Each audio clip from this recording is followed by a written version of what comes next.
ওকে, আজকে আজকে বেশ মোটামুটি একটা সিরিয়াস টাইপেরই টপিক না ধরবো। সেটা হচ্ছে আমাদের বাঙালি মানুষকে নিয়ে। ঠিক আছে, বাঙালি মানুষ অনেক সমস্যা আছে, বাট আমার মনে হয় এটা আবার অন্যতম একটা সমস্যা হইতেছে আমাদের কোনো পার্সোনালিটি নেই। আমাদের বলতে আমি সবাইকে ইনক্লুড করতেছি না, বাট আমাদের খুব হিউজ হিউজ হিউজ জনসংখ্যার একটা পার্সেন্টেজ আছে যাদের কোনো নিজস্ব কোনো মতামত নাই। ট্রেন্ড যেদিকে যায়, লোকে যা বলতেছে সেদিকে তারা গা ভাসায়।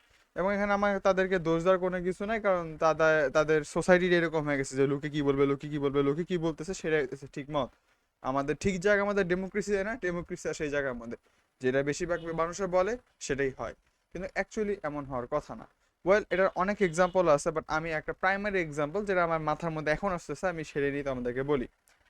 একটা না, অ্যাকচুয়ালি দুই তিনটা মতন আছে।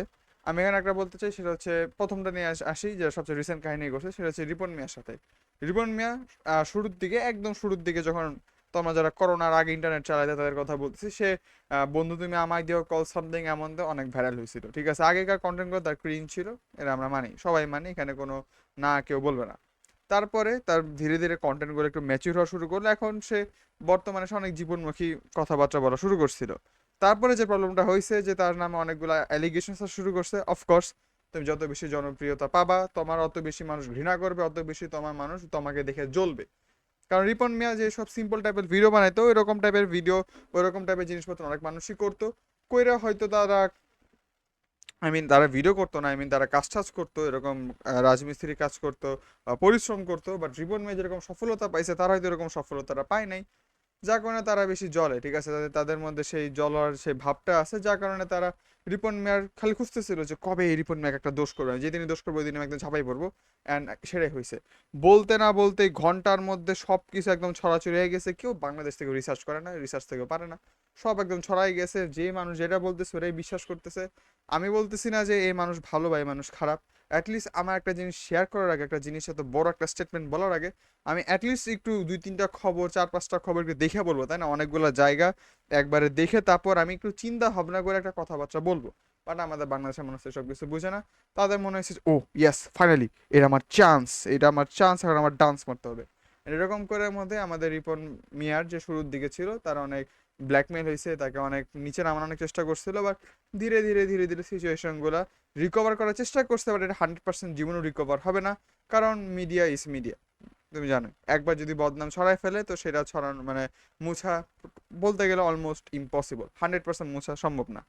এগুলো রিপন মিয়ার কথা। ঠিক আছে, এখানে মানুষ গায়ে যা ট্রেন্ড ভাসাইছে তারাই সেদিকে মধ্যে আসছে। এবং আমি একটা জিনিস বলতে চাই, আমি বেশ কয়েক মাস আগে যখন ওই যে যে ছাত্র আন্দোলন হইতেছিল আগের বছর, গত বছর, আমি একটা চ্যানেলকে ফলো করতাম, নাম হচ্ছিল ফাপর বাস। ঠিক আছে, ফাপর বাস চ্যানেলটা আমি দেখতাম, বেশ ভালোই লাগতো, অনেক সার্কাস্টিক বইতে অনেক জিনিসপত্র করতো। ফাপর বাস ফান মনে হয় ছিল চ্যানেলটার নাম। তারা অনেক ধরনের জোক টাইপের জিনিসপত্র করতো এবং আমার খারাপ লাগতেছিল না। ঠিক আছে, আমি তাদের ভিডিও দেখতাম, এনজয় করতাম। এক দুইটা ভিডিও দেখলে কোনো সমস্যা নেই, আমি ইউটিউবে দেখতাম বেসিক্যালি। তো পরে যে জিনিসটা দেখলাম যে এরা হইতেছে হলো ট্রেন্ডে গা ভাসানো মানুষ। যদি 60% মানুষ একটা টপিকে হ্যাঁ বলে এবং 40% মানুষ যদি একটা টপিকে না বলে, তারা সেই 60%-এর দিকে যাবে। তাদের কোনো সলিড কোনো ওপিনিয়ন নাই, তারা রাইট বা রং ওই দিকে যায় না। তারা জাস্ট যেদিকে ট্রেন্ড যায় সেদিকে যায়, যেদিকে জনগণ যায় সেদিকে তারা যায়। আমরা তো আমার একটা জিনিস বলতে হবে, তুমি যদি ঠিক মতো করে দুনিয়াতে বেঁচে থাকো বা তুমি যদি এনাফ নলেজেবল হও যে মানুষ সবসময় যেদিকে বেশি যায় সেটা কিন্তু সবসময় সঠিক দিক হয় না, ভুলও হইতে পারে, স্বাভাবিক।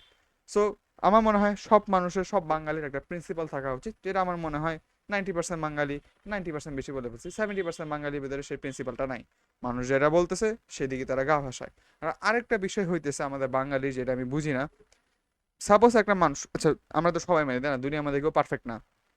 একটা মানুষ যদি একটা ভুল করে এবং সেই ভুলের জন্য তার সব ওপিনিয়ন ইনভ্যালিড হয়ে যায়, সামহাও সব ওপিনিয়ন ইনভ্যালিড, সব কিছু ইনভ্যালিড, একটা খারাপ কাজ করছে সবই খারাপ হয়ে গেছে। এখন এটা আমি যদি খুব ভালো একটা এক্সাম্পল দিয়ে বলি, আমি সাকিব আল হাসানের কথা বলি। ঠিক আছে, সাকিব আল হাসান আমাদের বলতে গেলে আমাদের ক্রিকেটের মধ্যে সবচেয়ে সেরা ক্রিকেটার। মানো কি না মানো, তুমি তোমার যা ভাবো তাই তুমি ভাবতে পারো, বাট স্ট্যাটিস্টিক্স, ডেটা অন্য কিছু বলে। ঠিক আছে, সাকিব আমাদের এই বাংলাদেশ ক্রিকেট বোর্ড থেকে বাইরে হওয়া সবচেয়ে বেশি বেস্ট প্লেয়ার সেই ছিল।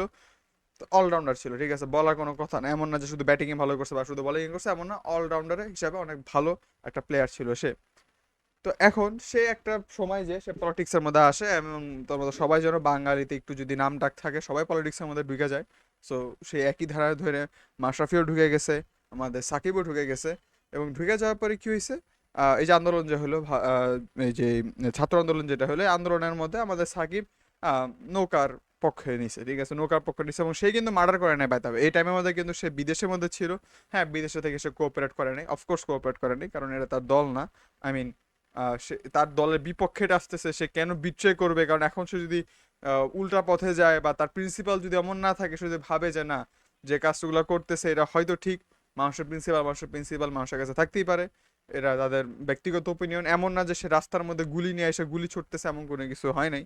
সো যেই দিক দিয়ে আমি বলবো যে, একদিক দিয়ে বলা যায়, আমি বলবা যে আচ্ছা তাহলে শেখ হাসিনাও তো একদম মাঠে নেমে গুলি করে নাই, বা শেখ হাসিনা তো ডাইরেক্ট কমান্ড দিছে, তাই না? প্রুফও তো আছে, সাকিব যে ডাইরেক্ট কমান্ড দিছে যে মাইরা হালা, এরকম কোনো কিছু ডাইরেক্ট কোনো কিছু আছে?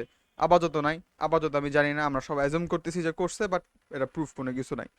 সো এখানে যে প্রবলেমটা হয়েছে সেটা হচ্ছে যে বাঙালি একদম ধুয়ে পড়ে আসে, ঠিক আছে? একটা ক্রিকেটার, যে মানুষ যেমনই হোক, সে ব্যবসায়ী হোক বা যেটাই হোক, অ্যাটলিস্ট খেলছে ভালো, তার জব ছিল ক্রিকেট ভালো খেলা, সে ক্রিকেট ভালো খেলছে, দ্যাট, অ্যান্ড এটাই সব কিছু ম্যাটার করে। আর তুমি যদি একদম দুধে ধোয়া তুলসী পাতা খুঁজো, আমাদের বাংলাদেশের পলিটিক্স পুরোপুরি ফাঁকা হয়ে যাবে, একজনও থাকবে না সে জায়গার মধ্যে। আমি বলবো আমাদের এই জায়গার মধ্যে তুমি স্টিল পলিটিক্সের মধ্যে তুমি যদি অনেক মানুষজনকে চিনে থাকো, স্টিল এই জায়গার মধ্যে এমন মানুষজন আছে যারা মার্ডার করছে, বাট স্টিল পদের মধ্যে বসে আছে, ইনডাইরেক্ট মার্ডার বা ডাইরেক্ট মার্ডার যেভাবে করুক না কেন করছে, বাট পলিটিক্স অনেক উঁচা উঁচা পদের মধ্যে বসে আছে। এবং সাকিব, যে তুলনামূলক কম কোনো রেকর্ডও নাই কোনো কিছু করার, সে জাস্ট মানুষের কি বলে ব্যাকল্যাশ এসব খাইতেছে। আমি কিন্তু সাকিবের ভক্ত না, বাইরে আমি কিন্তু সাকিবের ডাই হার্ট কোনো ফ্যান না, বাট আমি সাকিবের ভালোটা বুঝি। কেউ যদি আমাকে বলো যে বাংলাদেশের আমার ফেভারিট প্লেয়ার কে, আমার ফেভারিট প্লেয়ার মাহমুদুল্লাহ। আমি অলওয়েজ বলছি আমার ফেভারিট প্লেয়ার বাংলাদেশে মাহমুদুল্লাহ আর মাশরাফি। সাকিব আমার ফেভারিট প্লেয়ার না। কারণ আমার সাকিবের স্টাইলটা, সে ব্যালেন্স ব্যাটসম্যান ছিল এবং খুব ভালো একজন বলার ছিল। আমার স্টাইল অত বেশি আহামরি লাগে না, বাট সে খুবই একটা ভ্যালুয়েবল একটা রিসোর্স, এরা মানতে হবে যে বাংলাদেশের ক্রিকেটের মধ্যে অনেক বড় একটা অবদান আছে তার। তুমি যদি অস্বীকার করো, তুমি তাহলে ক্রিকেট দেখো নাই, সরি। তার চেয়ে বড় কথা হইতেছে এবং তার চেয়ে বেশি লজ্জাজনক বিষয় হইতেছে যে আমরা যে এই যে আন্দোলন যারা করলাম, সেটা আমাদের ছিল স্বাধীনতা, মানে এক ধরনের বলতে গেলে স্বাধীনতা, তাই না? Freedom of speech. আগে কিছু বলা যেত না, এখন আমরা খুলে বলতে পারবো, বাট কই, স্টিল খুলে বলা যায় না। এমন এমনও না যে সাকিব এসে বসে মাঠের মধ্যে, ঠিক আছে, সে ভয়ে আসতেও পারতেছে না, সাকিবের কথা বাদ দিলে আচ্ছা ঠিক আছে, ওরে দেশে আনবা না, তুমি ওকে দেশের মাটিতে এসে রিটায়ার করতে দিবা না, সবই ঠিক আছে, সবই বুঝলাম, ওকে ফাইন।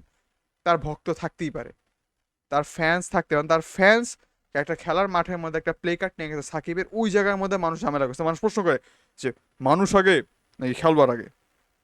আমি তাকে খেলোয়াড় হিসেবে চিনি, সো খেলোয়াড় আগে। অ্যান্ড আমি বলবো এটা সব জায়গার মধ্যে অ্যাপ্লাই করা উচিত। তুমি যদি এই প্রশ্ন সব জায়গায় করো না, যে মানুষ আগে নাকি পলিটিক্স আগে, 90% পলিটিশিয়ান বাংলাদেশ থেকে উদাও হয়ে যাবে, জাস্ট গায়াব, নাই, একজনও নাই, একজনও থাকবে না এই জায়গার মধ্যে। তো আমি যেটা বলতেছি যে আমাদের বাঙালিদের মাঝখানে কোনো ইয়া নাই, আমাদের কোনো পার্সোনালিটি নাই, আমরা খালি গা ভাষায় ভাষায় চলি। গা ভাষায় চলতে চলতে আমাদের দেশ এত দূরে এসে পড়ছে, অ্যান্ড গা ভাষায় ভাষায় আস্তে আস্তে এই যে আমরা এই জায়গার মধ্যে এসে আটকাই গেছি। আমি বলবো যে এই টাইমের মধ্যে এসে সাকিব যদি আমাদের বোর্ডের মধ্যে থাকতো অ্যাটলিস্ট, আমার ক্রিকেটের যে বাজে অবস্থা দেখতেছো না, আমি কনফার্ম হয়ে বলতে পারবো, 100% না, আমি 99% কনফার্মেশন এটা বলতে পারবো যে এতটা বাজে হইতো না। কারণ সাকিব যদি রিটায়ারও করতো, সাপোজ সে যদি রিটায়ার করে বাংলাদেশেই থাকতো, তার কাছ থেকে অ্যাটলিস্ট অ্যাডভাইসগুলা বা ট্রেনিংগুলা না নিয়ে মানে মানুষ নিতে পারতো। যদ্দূর আমি জানি, আমি একদম শিওর না, যদ্দূর আমি জানি মাহমুদুল্লাহ হয়তো কোচ হিসাবে হয়তো মানে কোচিং করতে ইচ্ছুক, ব্যাটসম্যানদেরকে কোচিং করতে সে ইচ্ছুক, যতদূর আমি জানি। আমি 100% শিওর না যে শুরু করছে কিনা করে নাই, বাট ছিল যে সে কোচিং করাবে। অ্যান্ড আমার মনে হয় ইটস এ গ্রেট ডিসিশন, কারণ ওর মতন আমাদের মানে এই লাস্টের দিকে যে ব্যাটসম্যানগুলো থাকে, আর বর্তমানে দেখতেছো কি অবস্থা, প্রথম দিকে দুইজন টপকাই গেলে পরেরগুলো সব একটা একটা করে চলে যায়। তো মাহমুদের মতো প্লেয়ার যে কিনা 7 নাম্বার বা 6 নাম্বার পজিশনে এসে এত ভালো খেলতো, তার কাছ থেকে কোচিং নিলে অবশ্যই লাভ হবে। অ্যাটলিস্ট নাইমা মাছে কানামা ভালো, তাই না? তো সাকিবের ক্ষেত্রেও যদি সাকিব থাকতো, আমাদের দেশে যে অলরাউন্ডারের যে ঘাটতি, বলতে গেলে এখন মিরাজ বাদে, সাকিব বাদে, নতুন সাকিব, ছোট সাকিব, এই কয়েকটা প্লেয়ার বাদে, এক দুইটা প্লেয়ার বাদে এখন অলরাউন্ডারই নাই। সো আমার মনে হয় এদের একটু বেশি হেল্প হয়ে যেত যদি সাকিবের মতো একটা প্লেয়ার থাকতো, বা মাশরাফির মতন একটা মানুষ যদি এই জায়গার মধ্যে থাকতো, বাট আনফর্চুনেটলি তারা এই জায়গার মধ্যে নাই। অ্যান্ড আচ্ছা, মানুষ, আমি বুঝি না মানুষ কি এক্সপেক্ট করতেছে, সাকিব পাল্টাই যাবে, বলবে যে আচ্ছা আমি মাফ চাইছিলাম, আমি এসব আর করবো না।